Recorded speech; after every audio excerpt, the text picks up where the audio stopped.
ഇക്കുറിയും കേന്ദ്ര സർക്കാർ കശുവണ്ടി മേഖലയെ ബജറ്റിൽ അവഗണിച്ചു. രൂക്ഷമായ തോട്ടണ്ടി ക്ഷാമം ഉൾപ്പെടെയുള്ള വിഷയങ്ങളാൽ പ്രതിസന്ധിയിലായ കശുവണ്ടി വ്യവസായ മേഖലയെ കേന്ദ്ര ബജറ്റ് പൂർണ്ണമായും അവഗണിച്ചെന്ന് കേരള സംസ്ഥാന cashew corporation chairman S Jayamohan പറഞ്ഞു. ഗ്രാമങ്ങളിലെ 10,000-കണക്കിന് വീട്ടമ്മമാർക്കും യുവതികൾക്കും തൊഴിൽ നൽകുന്ന മേഖല എന്ന നിലയിൽ പൊതുതെരഞ്ഞെടുപ്പ് കണക്കിലെടുത്തെങ്കിലും കശുവണ്ടി വ്യവസായത്തിന് പരിഗണന ലഭിക്കുമെന്ന് പ്രതീക്ഷിച്ചിരുന്നു.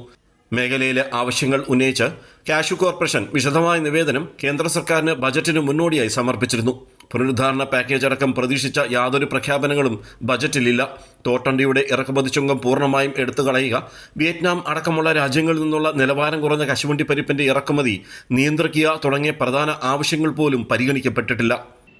കശുവണ്ടി തൊഴിലാളികൾ ഉൾപ്പെടെയുള്ള പാവപ്പെട്ട തൊഴിലാളികൾക്ക് നിരാശ പരത്തുന്ന തരത്തിലുള്ള ബഡ്ജറ്റാണ് നിർമ്മല സീതാരാമൻ തെരഞ്ഞെടുപ്പ് വർഷമായിട്ട് പോലും ഇപ്പോൾ അവതരിപ്പിക്കപ്പെട്ടിട്ടുള്ളത്.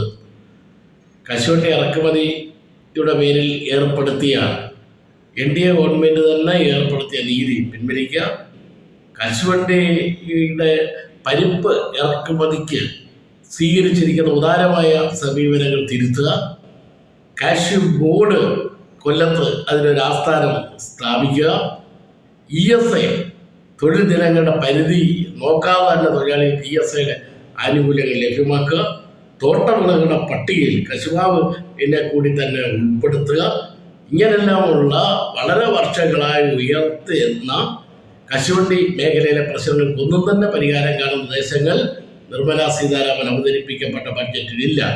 രാജ്യത്തെ വിവിധ സംസ്ഥാനങ്ങളിൽ കശുമാവ് കൃഷി പ്രോത്സാഹിപ്പിക്കാനും രാജ്യത്തെ തോട്ടണ്ടിയുടെ ആഭ്യന്തര ഉൽപ്പാദനം വർദ്ധിപ്പിക്കാനും കാഷ്യൂ ബോർഡ് പോലുള്ള ഒരു കേന്ദ്ര സ്ഥാപനം കൂടിയേ തീരൂ.